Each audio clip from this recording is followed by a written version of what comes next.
And the Hangout on Air is now live. Hello, everyone, and welcome to Talking About Survivor. I'm Christiana Ellis. And I am Mike McKean.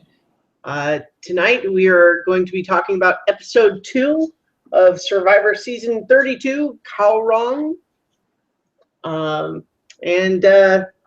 That's the plan.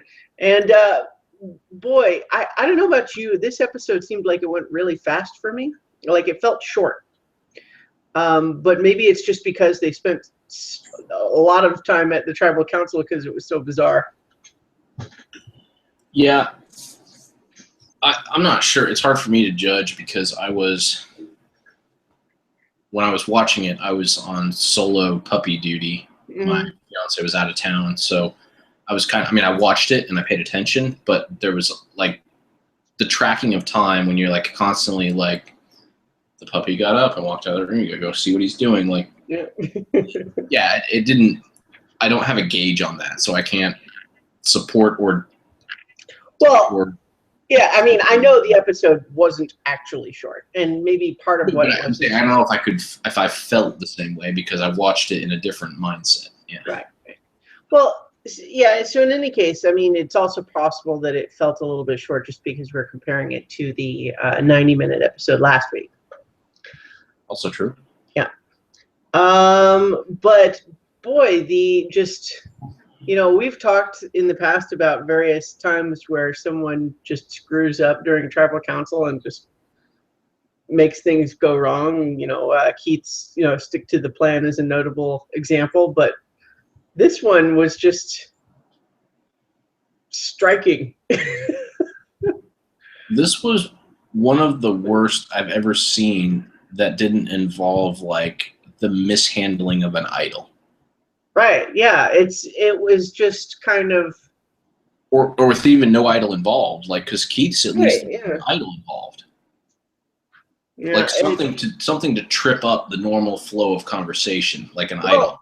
And in that case, the whole stick to the plan. I mean, the only reason that was a tip off is because it was smart people paying attention.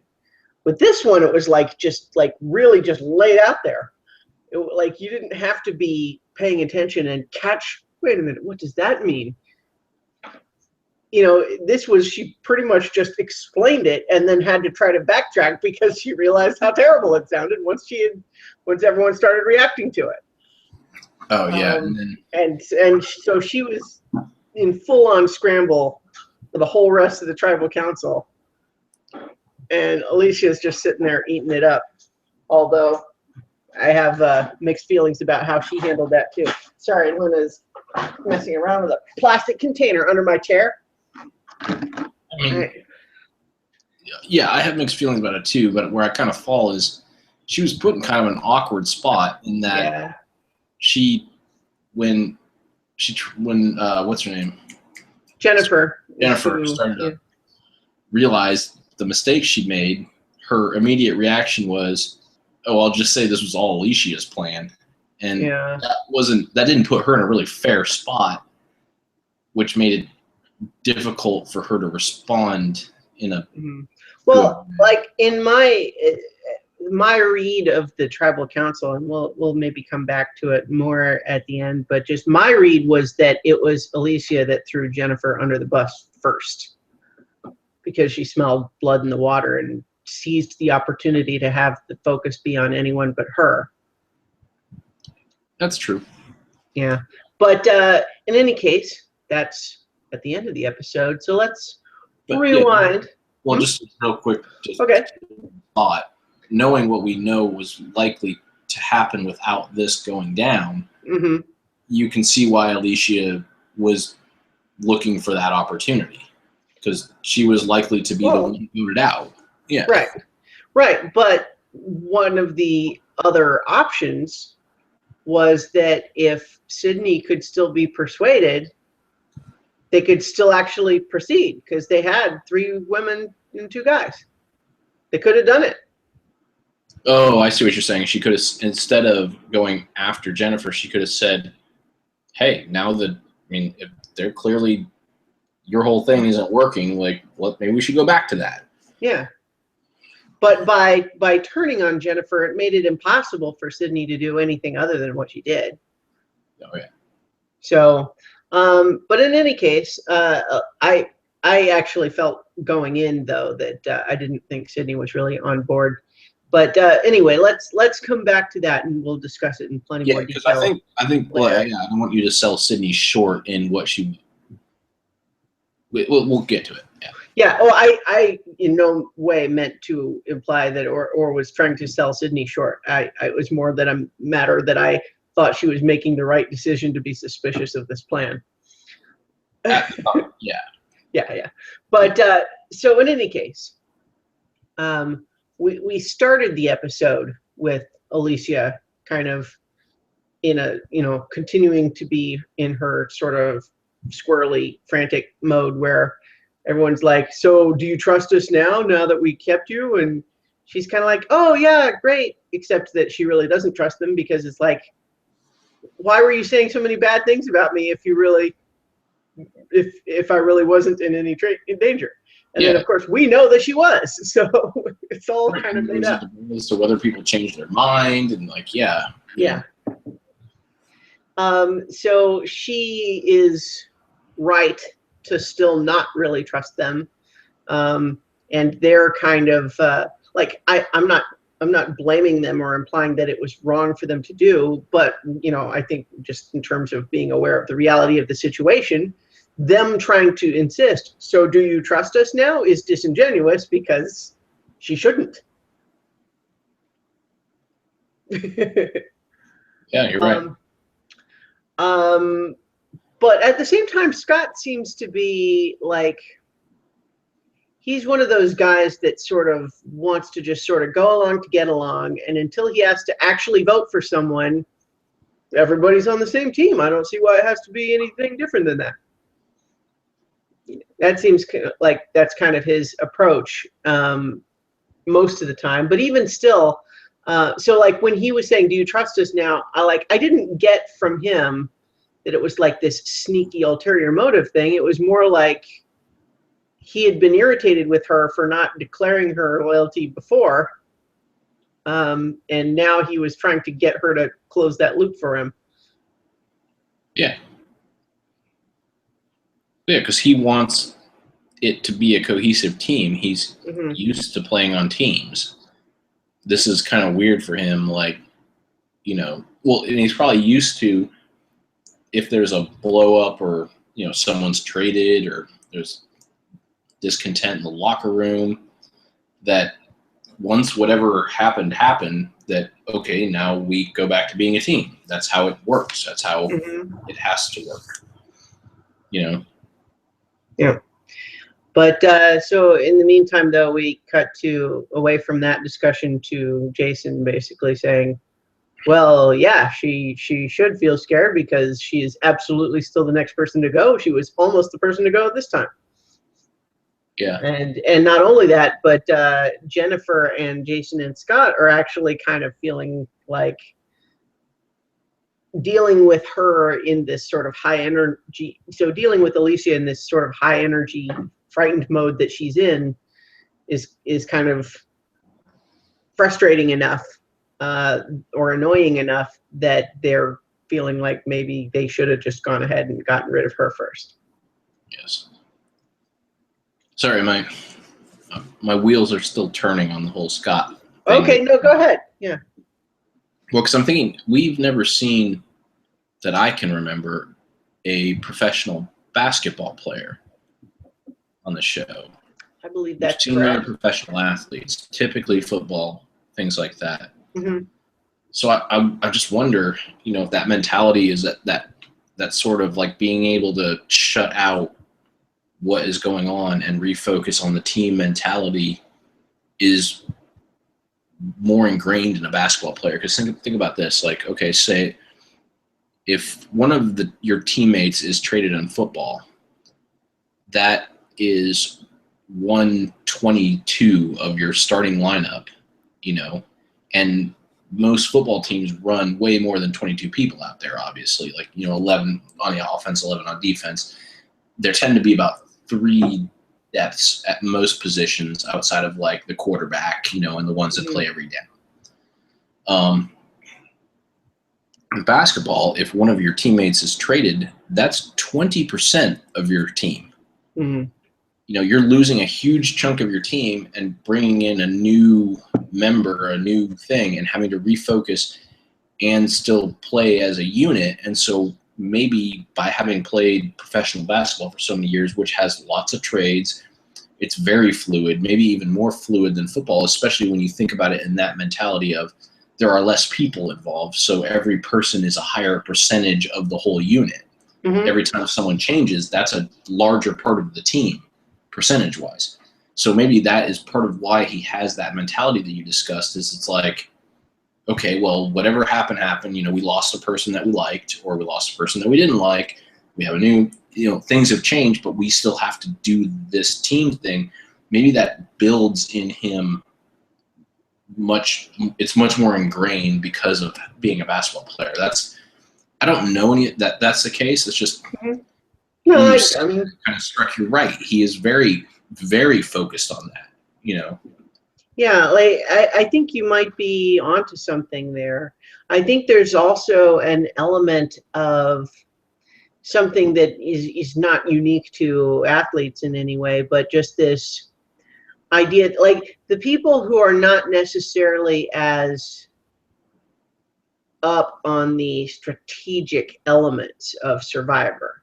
You know what I mean? Like and so the idea that he knows that he's got a plan, but he doesn't always fully take into account that everybody else has their own plan that's going to be different than his. So like he'll know, yeah. So like he'll know, okay, of my remaining group, she's the one that I think should go next. But it still doesn't quite become part of his thought process that she's going to try to make something else happen. And it's more just a matter of, it's made up for me, and so now I just need everybody to calm down so that I don't have to worry about it. Right.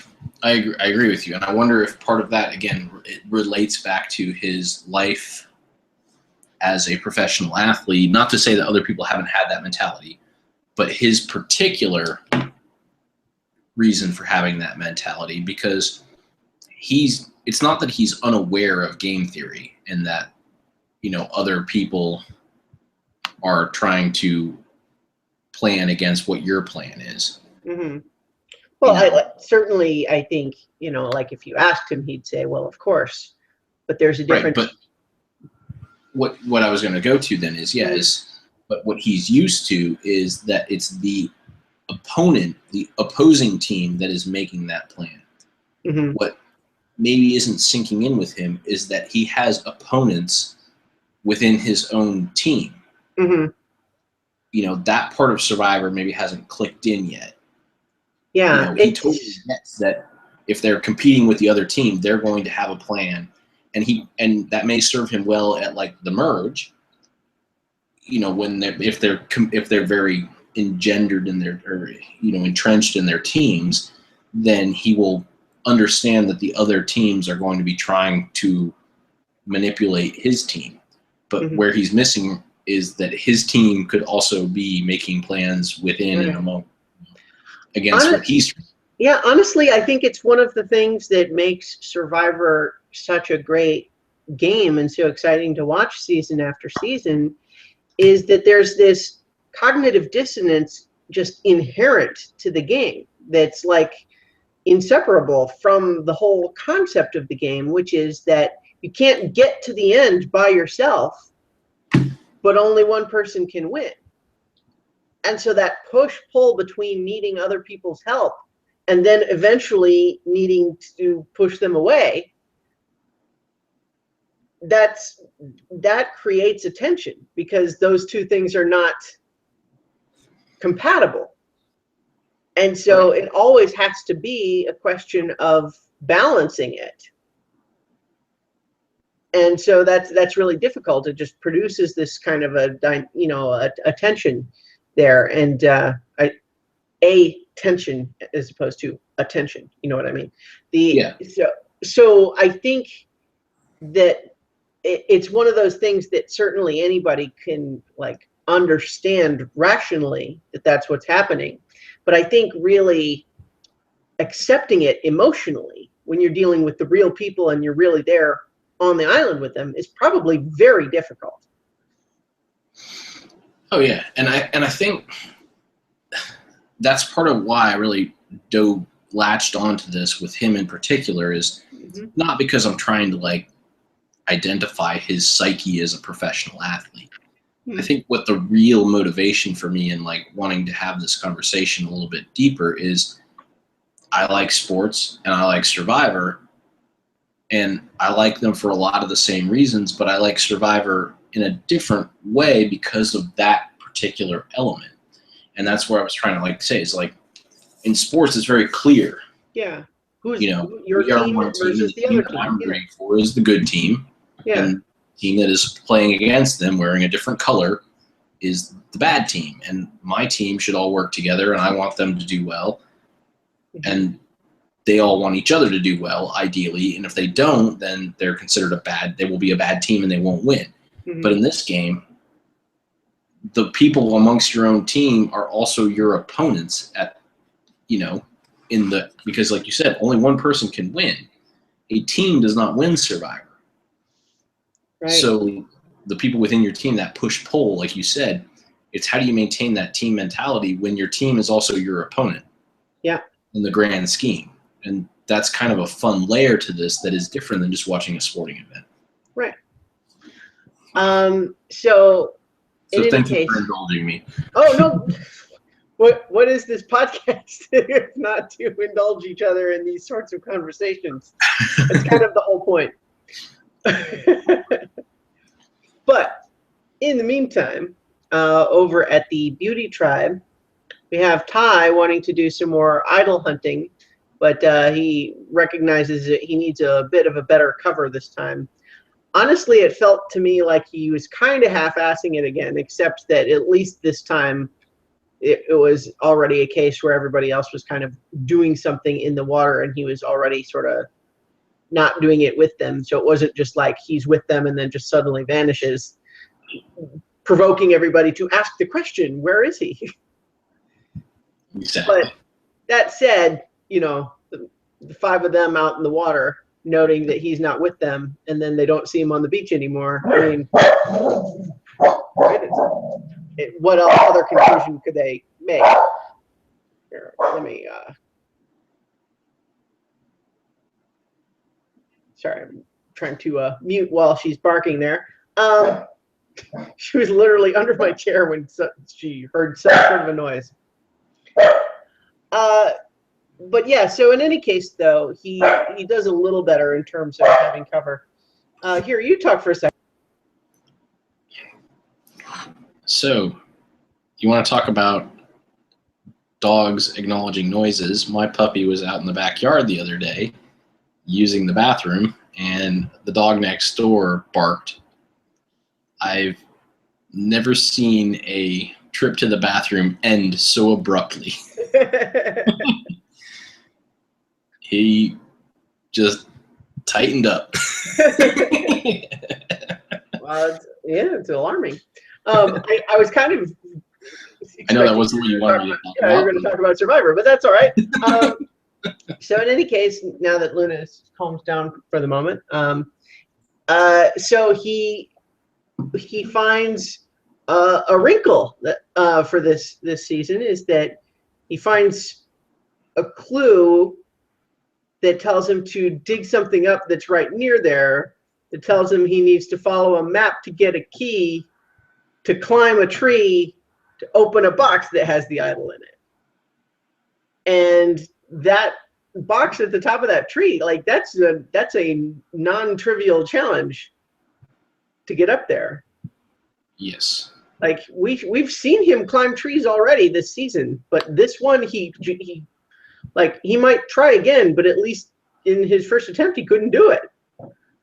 No, he was all like scraped up and like messed up. Yeah. It was like, yeah. Yeah.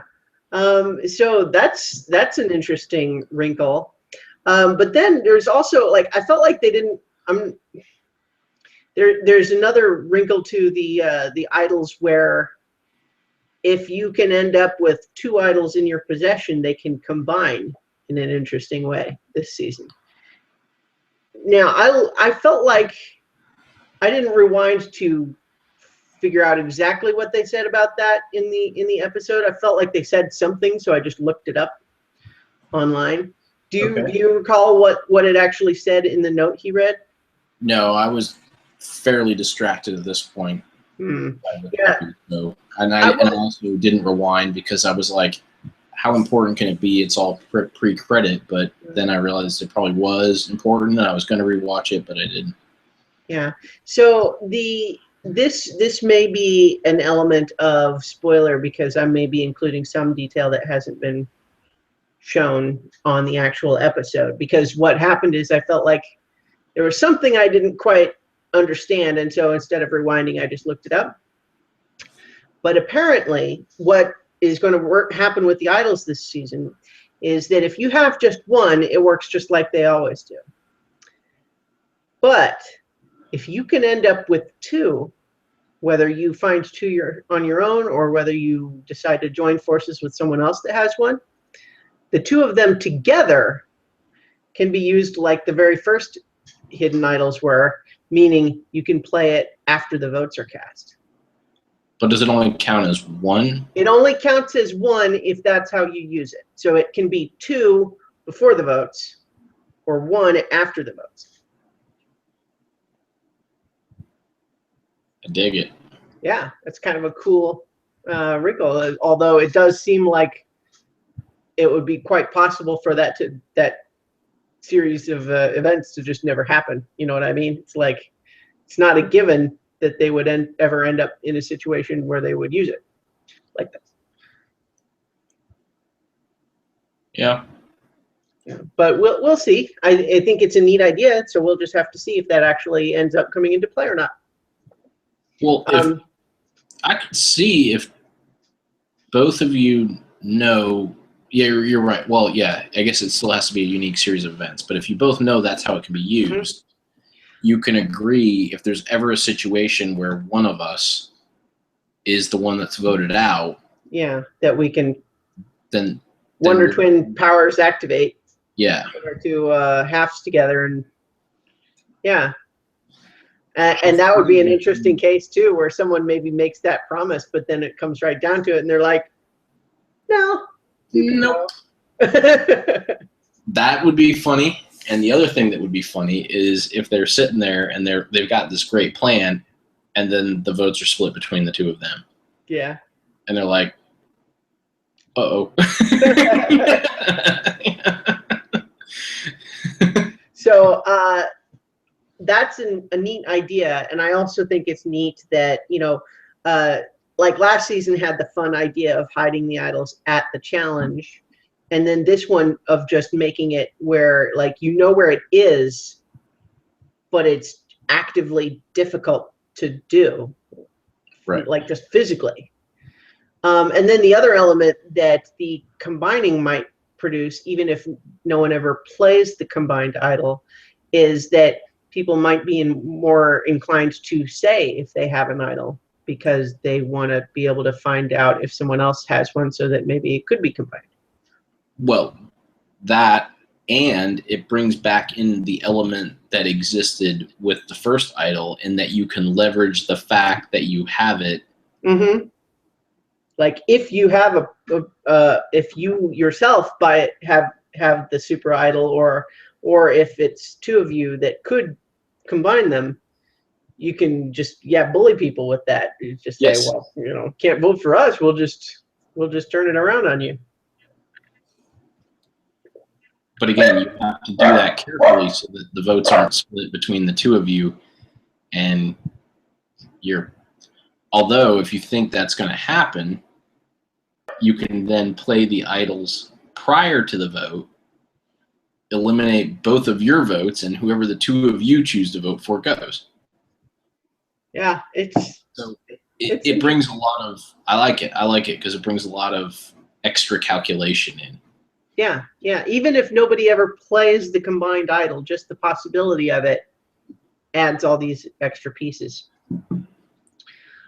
But so in any case, he now knows where it is, and if he thinks that he can, in another attempt, make it up the tree, like, you know, maybe he wants to wear a shirt, and, you know, if he has like good climbing shoes, maybe he would do that instead of barefoot. Like, he was shirtless and barefoot when he went out looking, so maybe he could protect himself a little better. I don't know if that would make a difference in this case, but, or like he maybe I don't know, just figures like he can get a tool or something, like a belt to help climb. Yeah. But in any case, he'll have to try to go back another time. And we can also just assume that the other two tribes' idols are going to be hidden in a similar way. So that's just going to, whenever those start to get found, it looks like it's going to at least come into play with the Braun tribe next time. But yeah, just the visual of him trying to climb that tree and actually his feet bleeding onto the bark. It's a strong visual. Yes. So we now visit the Brains tribe. They're really happy to have won the first challenge. Debbie is very proud of herself, going around drinking unboiled water and basically implying that everybody else is a wuss for not doing the same, but in kind of a passive-aggressive way. It's like, look, just because I have the immune system of a horse doesn't mean everybody does. So I'm not telling you that you should do it, but I'm going to do it. Right. But what she inadvertently does is draw this, like, it makes the one girl who really prefers, who has sort of the germaphobe thing, Liz, it makes her seem like she's like over the top, like, you know, and that wasn't fair to her because she wants the water boiled and wants things clean and doesn't want people sneezing in it or whatever. Yeah. Well, it can be very frustrating to be making what you feel is the reasonable, logical, rational decision and have someone else act like you're being overly cautious. That can be very frustrating. Yes. And, you know, like the reality of any given situation might be anywhere in between, right? You know, it might be that the person is being too cautious, or it might be that the person who is not wanting to go to that extra trouble is being reckless.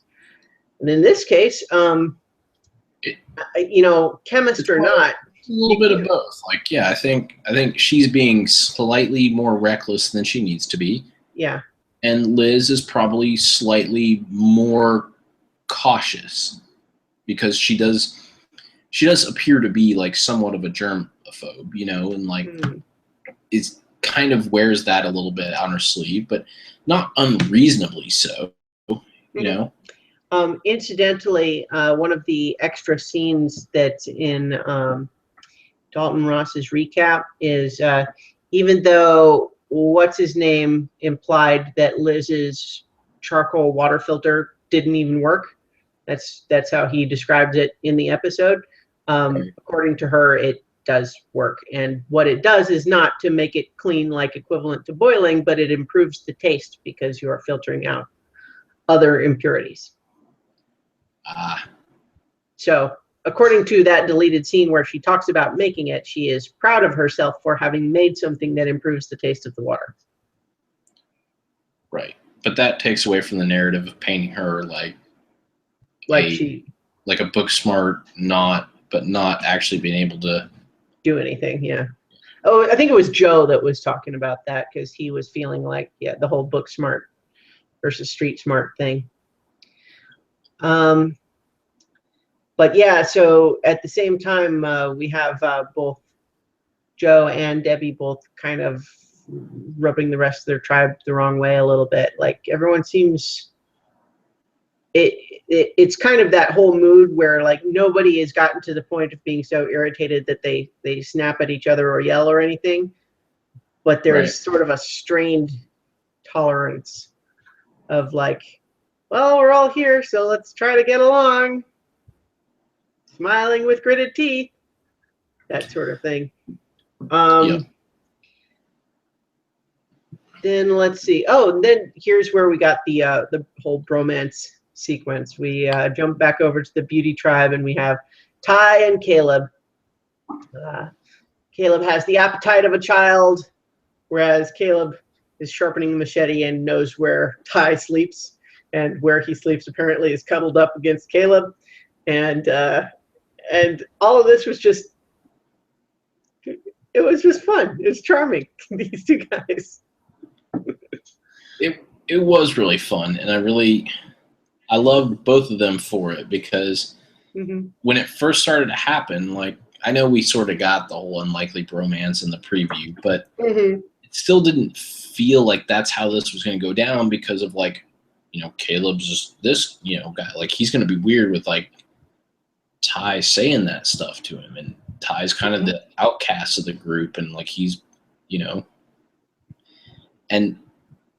but his response was like, yeah, I love that guy. He's awesome. And then so he kind of plays back, and then Ty realizes it. So Ty keeps, like, upping the ante, like when they're eating the fish, and he's like, and he goes in to, like, get it. And he's like, oh, were you trying to kiss me? He's like, well, but see, like, the funny thing is that, like Caleb is actively doing this too. Like, not necessarily expecting, like, the kiss, but, like, he's pulling it out of his mouth, and then instead of just pulling the piece off, he says, just grab it. Yeah, he kind of teases it. Yeah. Yeah. Like, and he expected Ty to get it with his hand, but there's still an element of, like, pull this thing out of my mouth. Like, and so it's like there's a flirty energy there, even if it's not really, like, romantic necessarily, It's kind of teasing. Definitely not. Yeah. He sort of pulls back from it, and then he was like, there's a little bit of, like, whoa, right? Like, not in, like, a, like, what the fuck, man, but more of just like, okay, I'm actually surprised there for a moment. I was perplexed because that wasn't what I was expecting for just a moment. Yeah, that wasn't how I thought this was going to go, but hey, I'm going to roll with this. So the next, because the punchline of that whole little segment was, next time just ask. Because Ty says, I was just trying to steal a kiss, and he goes, well, you don't have to steal one. Next time just ask. But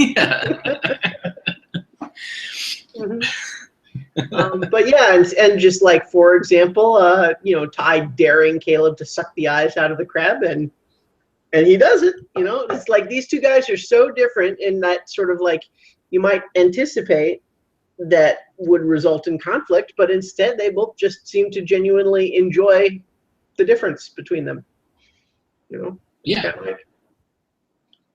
When they kind of bickering over killing the bee, like, he's like, oh, there's that bee, I'm gonna kill it.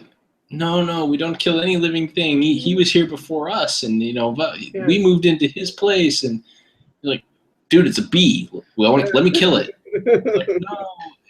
And they're bickering, but at the same time, like, if Caleb had killed the bee, I don't think Ty would have been like, this is over with, blah, blah. Right. At the same time, Caleb's like, all right, yeah, whatever, we'll leave the bee, He doesn't feel like, I wanted to get rid of this bee, and Ty made me, like, not, So whichever way that it had ended, they both would have been fine, Right.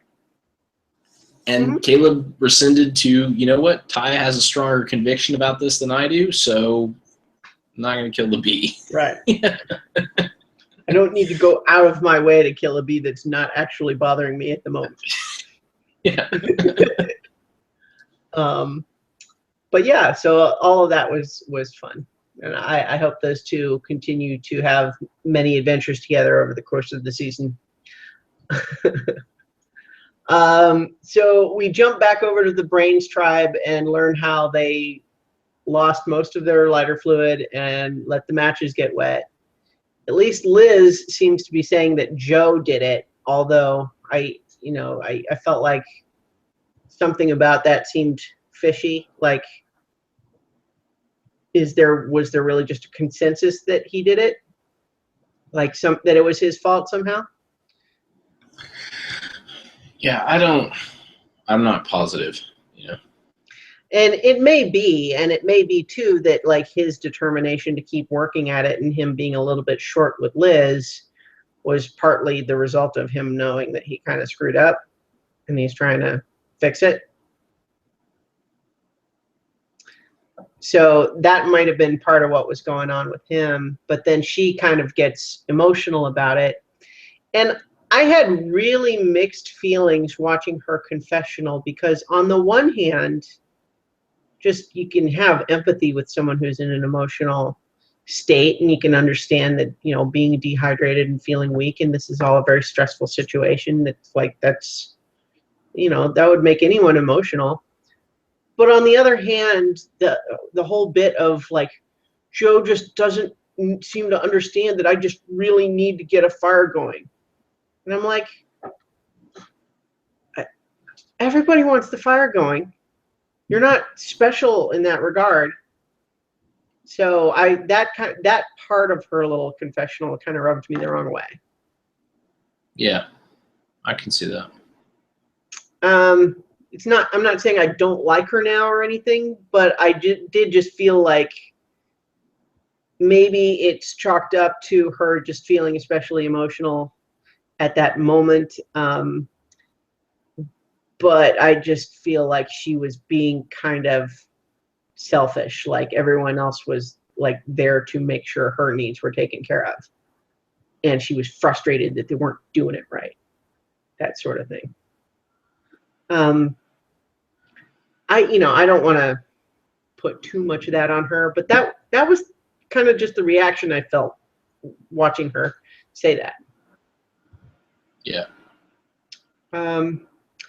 I feel like part of my question about whether it was maybe Joe that wasted the lighter fluid or let the matches get wet, I think part of my resistance to believing that it was him, given that the only thing that the show said about it implies that it was, you know what I mean? It's like, I feel like if there was really conflict or argument about what had happened, that the show probably would have showed us that instead of having one person just say that it was that other person.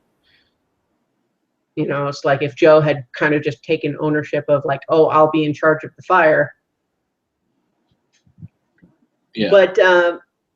But at the same time, yeah. So I guess what I'm saying is I'm kind of going roundabout to the idea that I'm feeling sort of a subconscious like affinity for Joe. Like I want him to do well. Like I like him and I want things to go well for him. And yet I can't quite put my finger on like, is he doing something? Is there something about him that I'm especially liking? What is that feeling coming from? And I'm still not really sure.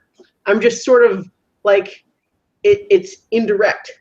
You know what I mean? It's like, it makes me feel kind of bad when people say bad things about him, and yet I don't necessarily look at him and say, oh yeah, I like him because of blank. Yeah, he does sort of have, he has a charm about him that's not, it's not overwhelming, you know, it's kind of subdued charm that I think that's what I notice it as well, but maybe not to the level. I don't feel as strongly about it, I guess, as you do. Mm-hmm. Well, it's not an extreme thing for me either. I was just kind of trying to puzzle out my mixed feelings watching Liz's confessional. You know what I mean? It's like I was feeling a stronger emotional reaction to that than I expected, given that I don't have any particular emotional investment in whether she gets water from the fire or not. You know what I mean? So it's like, why is it that I was feeling inclined to think of her as selfish instead of feeling sympathetic that Joe ruined, like, lost a bunch of their lighter fluid and got the matches wet? Like, why am I not mad at him with her? Well, they do kind of edit it to make her look like she's overreacting to things. Like you said, they took the scene out of her making something that worked. Like, they kind of painted her as like this person who isn't really ready for this, that she's all book smarts. Like it's all like, it's all theoretical with her. And so when things got tough, like, of course, like she was, whining about needing water, and it's like, or fire, Mm-hmm. so. Well, fire for water, Fire for water, right? That's right. To boil the water, and then walk around here real quick. You can keep okay. talking. Yeah. All right. Puppy errands. So in the meantime, we're having hard times at the Braun tribe. They're not doing well. Morale is low, having lost the challenge. They can't get fire, even though they got their flint from having gone to the tribal council. They're all feeling weak. Jason's sunburn is really bad, and he's doing that whole tough guy complaining thing where they want to make sure that you understand how bad it is, so that they are tough for powering through it anyway. Yes. That is totally what he was doing. For sure. Yeah. It's like, oh yeah, it's really, really bad, but I can take it. That thing. Well, I think I talked a little bit about this last time. No one else is burned. We know they get access to sunscreen. You have to feel like he purposely didn't put on sunscreen so that he would get burned, because he was probably making that proclamation before. We just never saw it. Like, oh, I'm not going to use sunscreen. This is Survivor. I've been in Afghanistan. I can be in this sun. Yeah. But we can't watch that, because then it tips the hand that they get sunscreen. Mm-hmm. I am really kind of disliking him at this point, with the caveat that he is occasionally pretty funny. Yeah, some of the stuff he says is funny, even if I don't like him as a person.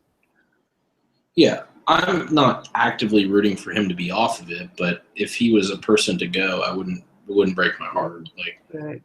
I especially didn't like the whole thing related to Alicia building the fire, because, people who listened to the last episode know that I was not especially a fan of Alicia's. But in this one, I respected how hard she was working to try to get the fire done, especially since, at least as the editing implies, she's sitting there all by herself trying for 5 hours straight, trying to make fire while everyone else is off doing whatever, or sleeping in the shelter. And then the instant she actually gets flame, suddenly everybody shows up to help. And then there's this bit where Jason has his arm around her like it was a team effort, and he's like, "You're welcome, y'all." And I'm like, what the fuck? You were asleep while she was out there for 5 hours working all by herself. You did nothing except that, you helped a little bit once the fire was actually started. That really bugged me. Yeah, me too. And it started a chain of events that led to her staying, but in a weird way. Not that everyone on her team said, "Hey, good job." What it was that Jennifer, right? Yeah, she's the one that heard them being so mean to her. Also felt that was unfair. Didn't like that whole thing happened, and that Alicia went and did all this, and that no one respected it, and she tried hard. So you know what? I think I'm gonna, make a move with her. Yeah. Well, that was a little bit later after the challenge. Right. But certainly this was planting those seeds. Yeah. Her doing that ended up being, in a different way than you would expect, the reason why she got to stay. Right. Yeah. Exactly. It's set a chain of events in motion. Yes. Yeah. But so in any case, though, once they get fire and they have water and they can cook some food, they're all feeling a lot better as a result. Ready to take on an immunity challenge. Cut to. Yeah. I liked this challenge a lot. What about you? Yeah, the challenges have been good this season. So yeah, I especially liked, first of all, I always kind of like the water challenges, but this one in a river was kind of an interesting setting. It was like shallow water, but the whole thing of like oh, they have to carry the heavy log through the obstacles while wading through like knee-deep water. I thought that was kind of fun. And then just the whole slingshot element. I thought it was good, and it was exciting that it was pretty even. Like there was some leads gained and then lost during the challenge, but then by the end, all three tribes had gotten one target down and just needed to get the other. Yep. It was exciting. It was. So this was another dual challenge in the sense that it was for immunity and for super fishing kit or regular fishing kit or tribal council. So Beauty ends up getting first place, and then Brains second place, although it was one of those situations where it could have easily gone the other way, right? It just kind of came down to they're trading shots until one of them hits it. Yep.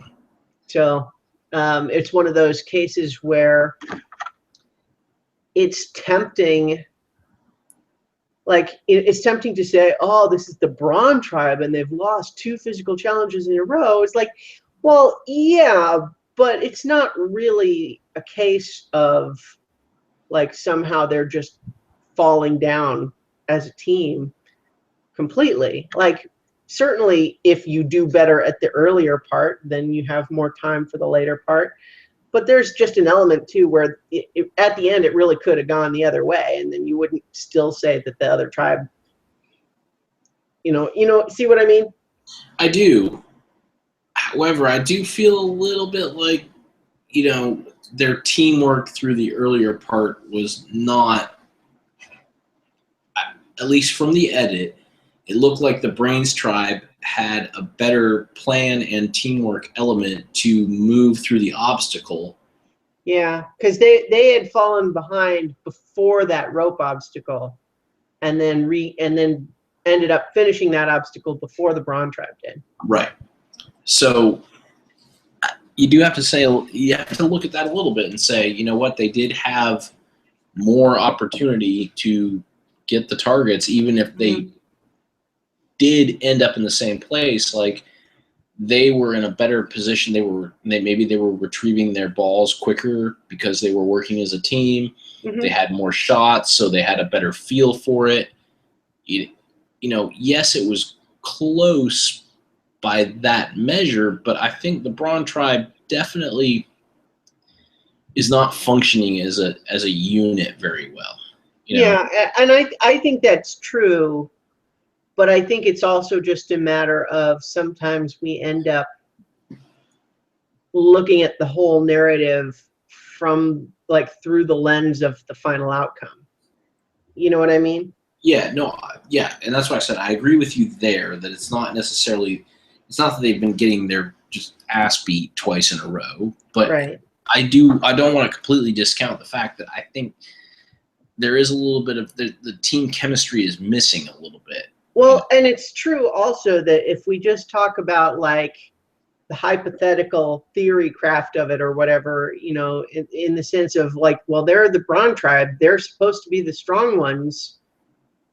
In principle, shouldn't they be the ones that do the part where you carry a heavy log the fastest? Yeah. Of course, that all kind of can easily break down once you're talking about real people instead of the platonic ideal of what the Brawn tribe is. Well, yeah, especially when, especially nowadays, the idea of beauty and who is on the Beauty tribe, they're all pretty strong too. Yeah. That's what beauty is right now. Is well, and even the Brain tribe isn't out of shape. No, by no means. Yeah. But so in any case, though, Braun has to go back to the tribal council for a second time. And then we have, at least immediately after the challenge, we start with Scott. Basically, he would be shocked if it's anything but Alicia. There's the other 4. They're solid. It's all good. And I think there's, we kind of talked about his attitude already, but there's kind of an element, I think, of writing off Alicia too quickly. Even though in this case, ultimately, she kind of got saved rather than saved herself. She did, although, again, her actions earlier are what put her in the position for someone to want to save her. True.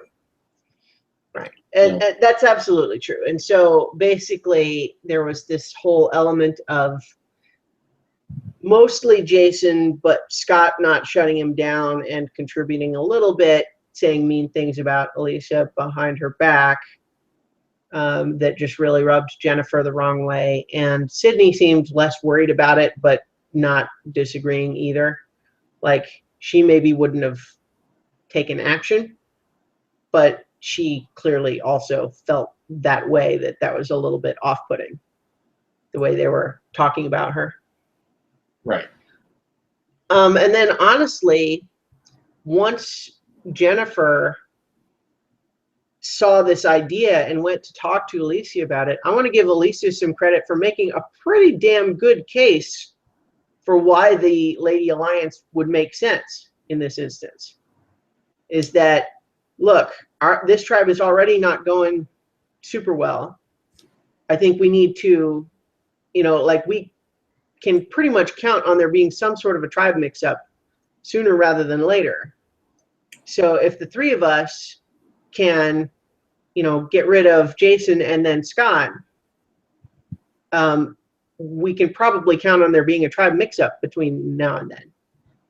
And then we, so we can basically just sort of kind of abandon the idea of trying to win challenges for this next mini stage of the game and go in with like an actual alliance instead of being allied with people who are going to be targets.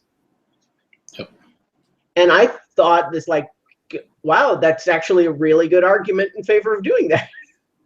It was. And when she said that, that's what I was hoping she was going to do. That's what I was hoping was going to happen. But after seeing Alicia and Jennifer talking, Jason is suspicious.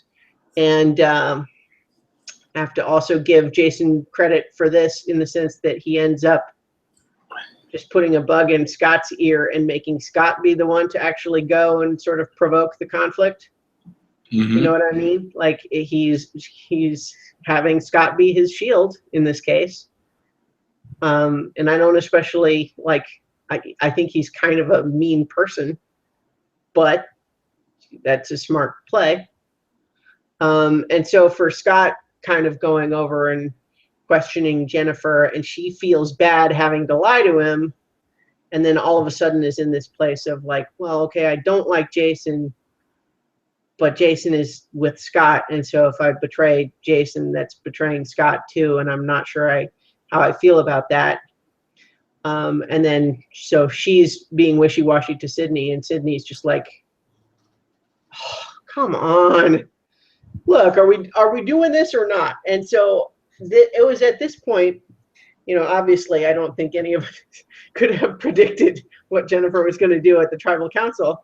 Yeah. But at this point, I was expecting going into the tribal council that it was still going to be Alicia, because even if Jennifer still tried to go forward with the plan, that Sydney would not join in because she didn't want to end up finding herself on the wrong side of what's happening. You know what I mean? It's like, if she feels like, I don't want to vote for Alicia and then find out that Jennifer, or like, I don't want to vote for Jason and then find out that Jennifer didn't vote with me, so Alicia still goes home and now I'm the one that voted for Jason. And so Why would I not just stick with Jason and Scott, and then that way, no matter what Jennifer does, I'm still with the majority.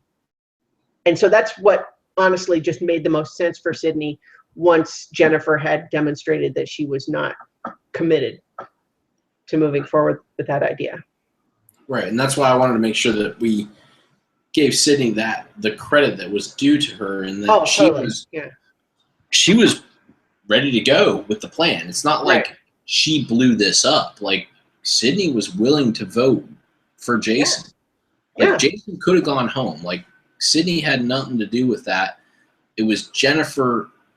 So, yes, the tribal council was the ultimate meltdown, but just like everything else, like, there were seeds planted earlier on. Like, Alicia building that fire is why Jennifer respected her and didn't like how they were treating her, which made her make that, case, and then she waffled on it, which ultimately was the problem. Yes, it was exactly the problem, and I think that what happened at Tribal Council, along with the waffling beforehand, it's a little bit like what I was saying about Scott earlier, in the sense that she's making her own plans for her moves in this game, but really not fully taking into account that other people are making their own moves. It's not just a case of you have to figure out the best move and then make it. It's all these moving pieces. You don't get to just wait until the last minute and then pick the best one and then that works. There is no one right answer. There's choosing a path and then following through, or abandoning it if necessary. But it's the sitting there going, that's like the worst possible thing you could do. Right. And so, well, especially for a guy like Scott, which we delved into earlier, although had they made the call, gotten rid of Jason, and then said, Scott, here's the reasons why we did this. Yeah. Scott would have been like, probably would have been like, all right. I mean, that wasn't what I was expecting. I'm not happy about it. But you know what? I'm back. I mean, we're a team again. Yeah. Let's move forward. I don't want to be the guy. Like, I don't think that he would automatically be like, now I'm the next guy. Like, I mean, he would feel that and he would prepare for it. Well, you'd be right to do so. Right. But he would say, okay. Yeah, he's not the guy that would just sulk and make everybody miserable at camp because I can't believe you lied to me, that sort of thing. Right. Again, especially after sort of my brain dump earlier, like, it would be the same thing. Like, if one of your favorite teammates got traded, like, okay, well, that wasn't what I was expecting, but all right, this is our new team, so let's move forward. And that's what I think he would have done. And Jennifer could have had her whole little explanation to him and standing on the chair. Like, she could have done all that the next day to get his trust back and to try to win him back. With Jason gone, he would have been fine. Well, so she but just the worst thing you can do to him to just, I'm still like on your point, sorry. Is to let Scott know that you were thinking about not being with him. Like, if you do it and he has to deal with it, he's going to be all right. It's when you let him know that you are considering it and that then all of a sudden he's like, well, wait a minute. We're still in the decision-making phase of all this, and I thought you were 100%. Now, even being at 90, I don't like that, Yeah. Although, it's important to recognize he voted for Alicia. He was one of the 2 votes for Alicia. It was Sydney, Alicia, and Jason that voted for Jennifer. That's right. Yeah. So I think her protestations of innocence, or at least her promise to do better, won him over, I think. But the others saw the opportunity to play the game and did. Well, then that even drives my point home further, I believe, in that, if what you want to do is get rid of Jason, and if your only hesitation is you don't want to unsettle Scott, then do it. And then make your protestations after the fact. And because Scott was, like, if to your point, he bought in in tribal council, so he would have bought in after. So just go and do what you got to do. Right. You know? Right.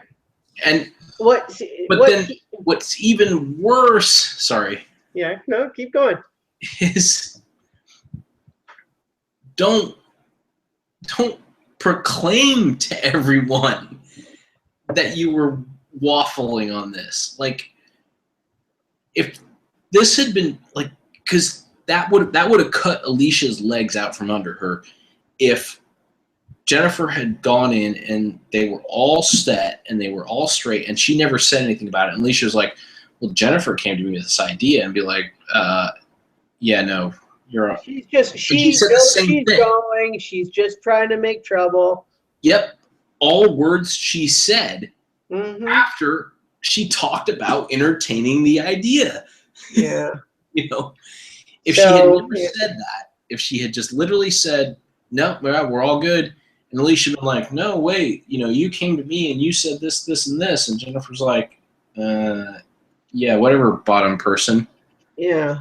The bizarre thing in this was just like, the thing that just really made this so striking was Jennifer just suddenly acting like she was in Liar Liar, and she made her kid back home had made a wish that I wish that my mom would not lie on TV for one time until she has to scramble to make up for the fact that she told the truth when she shouldn't have. Yeah. After that, she can tell all the lies she wants. She just has to but just anything. Yeah. One of the things that Dalton Ross talked a lot about in his recap this week is just the idea that, like, while sometimes some people have criticized Probst for sometimes potentially affecting the outcome by being extra probing or hard-nosed in the tribal councils, but Dalton was basically saying, well, no, that's a big part of what makes the game interesting, is that he becomes another part of the game that must be navigated. You have to be able to stand up to and withstand his questioning without spilling the beans. That's part of the game, is that he's going to try to get you to spill your secrets, and you need to not do that. And yet, when she did it, it's like she just spilled everything with this total lack of awareness of what she was doing. It's not like she said half a sentence and then said, oh, no, I shouldn't have said that. She got all the way all through it of just saying, oh, yeah, you know, it was pretty crazy. I mean, we thought that it was going to be all tight, but then, you know, we just started looking at other ideas, and it was kind of all up in the air. And everyone else is just kind of going, what? That, you just, like, it's not even a rule. It's just one of those unspoken things. It would be like deciding to sit down and just take a break during a challenge. It's like, oh, sorry, I'm just really tired right now. Here, just give me 5 minutes. You're like, no, this is not how Survivor is played. Nobody knew that it was up in the air except for you. You were the only person that it was up in the air for. Right. And you just told everybody that. Yeah, it's like if you went in business, if you went into a department and you were like, you know, we're not sure, we got to make some budget cuts, and we're not sure we want to keep all of this. Mm-hmm. You know, we've been going back and forth. Like, we're not 100% confident that, you know, yeah, what do you think everybody's going to do? Like, they're all going to be like, well, I'm the most important in this department. Like, you know, people are going to get weird. Like, yeah, you're going to have the talented people quit because they don't want to deal with the uncertainty of maybe being fired at some point. Right. So talented people are going to quit. The other people are going to, like, throw everybody else under the bus. Like, you'll be able to make no sense of the situation because everybody's going to go into this weird scrambling mode. You know. Like, so one of the things that we've talked about endlessly, because it's a recurring theme in this show, is the idea of when you're the swing vote, you need to know how to wield that power effectively. You know, because the thing is that it's easy for it to be taken away from you if you don't use it effectively. Like, the idea is if you wave it around like a sword too obviously, someone might take the sword from you and kill you with it. But in this case, that's not even what happened. It's like she just like fell down on her own sword, and everybody else was like not even aware that something was happening until she'd already killed herself. That's also a great analogy. Yes. This was the Survivor equivalent of those people who are trying to take a selfie and accidentally back over the end of a cliff. She had no awareness of what she was doing when she was doing it until everyone else started saying, wait, what? You mean you lied to me when I asked if you were actually 100% sure, and you were actually not sure, and it was actually all up in the air? So, well, what am I supposed to believe now? And she's like, oh no, what have I done? And that's when she starts scrambling. And then Alicia, this is an interesting question that maybe we should talk about a little bit. Like, Alicia had an opportunity then. And I think ultimately she made the one that was the best for maybe the easiest way to get to the next episode. And so you can make that case, you know, that being a good reason to do it. But it's short-sighted ultimately, because I think still everybody's going to be looking at her to be the next person out, regardless. Whereas the idea is, when this started to happen, she could have come in with a support move of like, you know, she's just talking about, I was trying to make something happen. And, you know, or I don't know, like, like if she had tried to prop up or allow Jennifer a way to maintain the narrative and then still proceed with this plan, it would have been risky, because it would have been hard because Sid. Yeah, because Sydney would be unknown at that point. Like, she Right. was unknown anyway, and then this would make it worse. So maybe she did make the right call, but it's still ultimately, she's still next. And the only person who really expressed any interest whatsoever in seeking an alliance with her has now been voted out at your hand, practically. Well, her own hand, really, but you helped. You know, she was hanging by her fingertips and you stepped on them. Yeah, that's how I feel about it. Like, I don't know that, like, Alicia would have been really convincing. Yeah. Looked over, like, and it would have had been one of those tribal councils where she was like, Jennifer, you know, hey, we can still do what you talked about. Sydney, let's do what we talked about. Like, I know this is getting weird, but let's okay, so let's do it. Maybe could have worked, right? That could have been okay. Because I'm taking back what I was saying before. She calls out Sydney and says, Sydney, let's do what we talked about. Now all of a sudden, Sydney, it was up in the air. Jen, you talked to me about this. We talked about it. We made a plan, and it was the right plan because this is what is going to work, and we can still do it. So let's do it. But Jennifer was so focused on scrambling that it was just like blood in the water, and Alicia just piled on to like throw her under the bus instead of saying, okay, well, they're going to kick you out. We're still waiting. Let's do it. Yep. You know, there was really nothing to stop them from doing that, except that she just sort of saw Jen made herself an easy target. Right. And that would have been the harder move, but yeah, it would have, it could have potentially led her going into the next one with an alliance of 3 and then Scott as a 4th. Yep. Which is a much better place. You bring Sydney into the mix and you make her start to defend herself. Like, we can make this happen. This will work. Right. Because Sydney only backed off of it because... Sydney, like we talked about, let's make this work. Now all of a sudden Sydney's like, oh shit, do now I also have to scramble, or do I just do what we talked about? You know? Yeah. Because if all of a sudden you realize the three people that are scrambling are the majority, get that leveraged, then all of a sudden Jason and Scott don't really have much. If you could be like, if they're like, wait, whoa, no, Sydney, you were out too? And she can be like, well, yeah. If the majority is out, it's actually you that's out. Yeah, you're actually out, and that's what we're gonna do.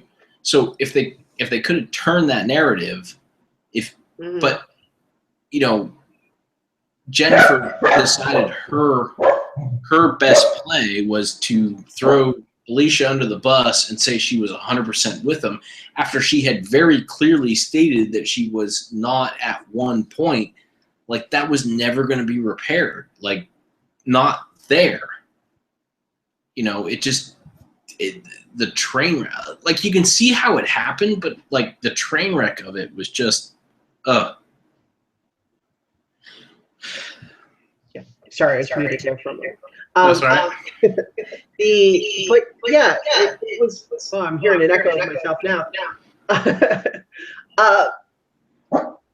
It was exciting and kind of exhilarating to watch, but it's also, I feel like I wish that it had ended up going the other way. You know what I mean? I was rooting for a situation where they got together and got Jason out. Yeah. And that then reconnected with Scott and did not lose for a while until the tribe mix-up, and then we didn't have to deal with them anymore. Right.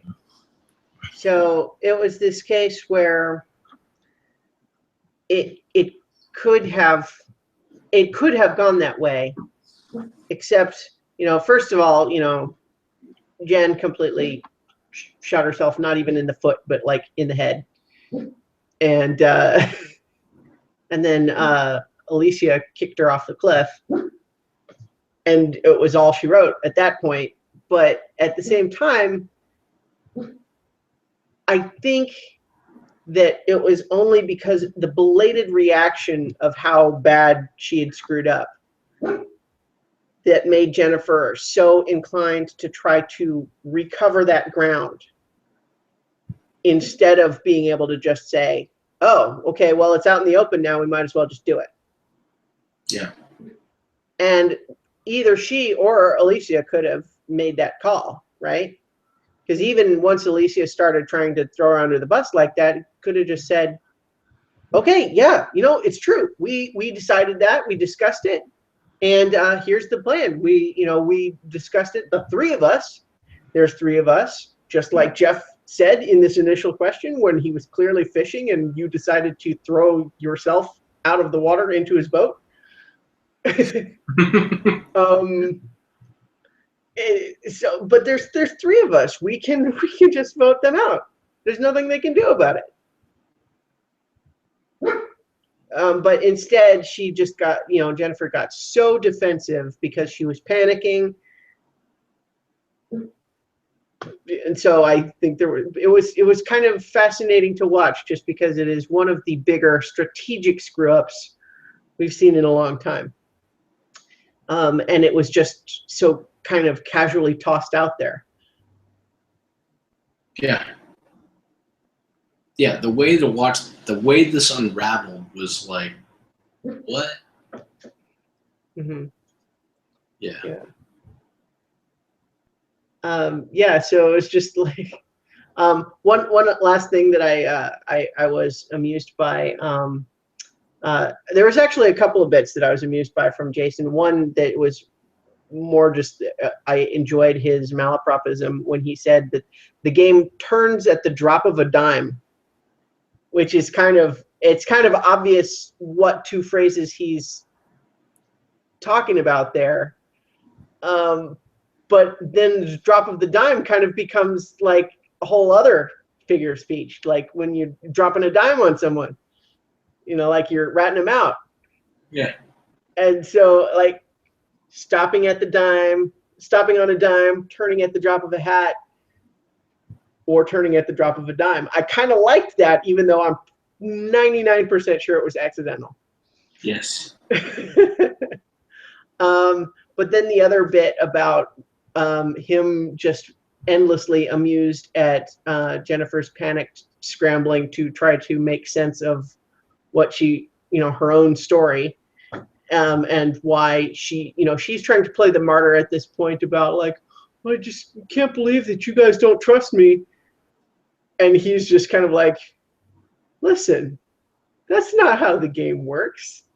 You don't go and tell your alliance members, hey guys, you know what? I'm thinking about maybe going another direction. I'll let you know if I decide to do that. In the meantime, otherwise, just assume we're good. I liked that whole little speech because he was kind of summing up exactly what the problem with her whole argument was. Well, yeah, and this, we sort of had our like exposition on, Scott's background as a professional athlete. Like, I think that's part of his like bounty hunter background, is that like he probably has to have weird conversations like that all the time, where someone's trying to explain something that's so obvious to him, and he has to like reframe it for them and be like, like, oh well, I didn't make bail, I didn't jump because of this, and this. And it's like, well, hey, that's not how it works. Like, like, this is what happened. You did this. This was your repercussion. I'm here to go make sure you do X. Like, it felt like that's just part of his mentality. As a bounty hunter, like that conversation happens a lot. Yeah. And I feel like that's why he was so clever with it. Because it's like, no, it doesn't work like that. You have done X, Y, and Z, and you don't just come out and say all of these things which are not part of the normal routine, and you just get away with it. That's not how this is going to happen. You have a repercussion for that. Right. So I felt like I was going to maybe transition to saying that I think that there's elements of the game that Jason is playing well. Just like we talked about him having Scott be the one that kind of provoked Jennifer's wishy-washiness earlier, knowing that he doing it would probably not have been as effective. But the other thing to recognize is the whole thing started because Jennifer didn't like how mean he was being to Alicia. If he had been able to be more diplomatic and more aware of, reading the room, so to speak, none of this would have happened. Yep. Because Alicia at the beginning of the episode is one of the people talking about regretting not voting Alicia out last time. Jennifer. Yeah. Is that not what I said? No, you said Alicia was one of the people at the beginning of the episode. Oh, yeah. Jennifer, right, yeah. So the point is that Jennifer turned around on Alicia completely as a direct result of how mean you were being to her. So, not you, but Jason, right? Yeah, so, and so that element, like, he's got a mind for the strategic game, but I think he's also maybe got some self-awareness deficiencies. Which, again, we could do a whole psychological analysis of his job.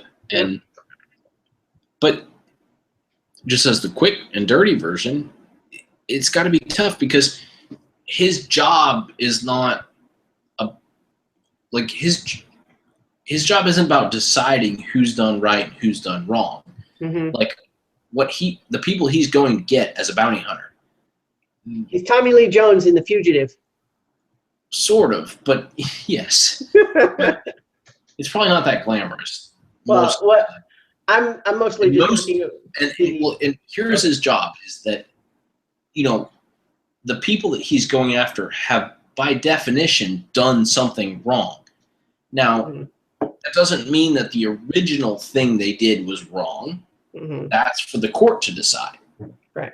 But they have, at this point, they have been given a specific instruction by the court that they have not done.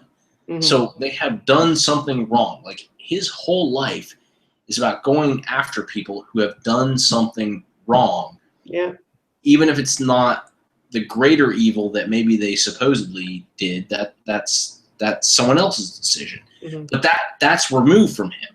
It's these people violated this, you go get them. And that probably feeds his mindset a little bit. It's like everybody, as soon as someone's done something wrong, it's like, oh, well, yeah, go after it. Like that's what happens, Well, there's also kind of the military attitude of kind of a tendency to dehumanize and make your opponent into the other. And that's kind of part of what he was doing with Alicia, with refusing her to call her by her name, for example, as well as being so mean to her. You could say there's an element of deliberately avoiding making an emotional connection with her because you plan to vote her out, and it's easier if you don't like her. But the only reason I mentioned Tommy Lee Jones in The Fugitive is just because of that one scene in the dam where it's like, I didn't kill my wife, and he's like, I don't care. Yeah. That's pretty much my mental standard for bounty hunting, even though technically Tommy Lee Jones was a U.S. Marshal in that. Right, but the point, your point is the same, is that it's not about whether you violated X. You have definitely violated Y, and my job is to enforce Y. Right. So I don't care about X. There might be all sorts of extenuating circumstances that make you actually a good person in a bad situation. However, my job is to get you from here to there, and I'm going to do it. Yep. The rest of it is immaterial to me. Yep, that's the point. And I feel like that kind of drives a little bit of Jason's mentality, So, Anyway, Jennifer is clearly, I think, shell-shocked by the whole thing.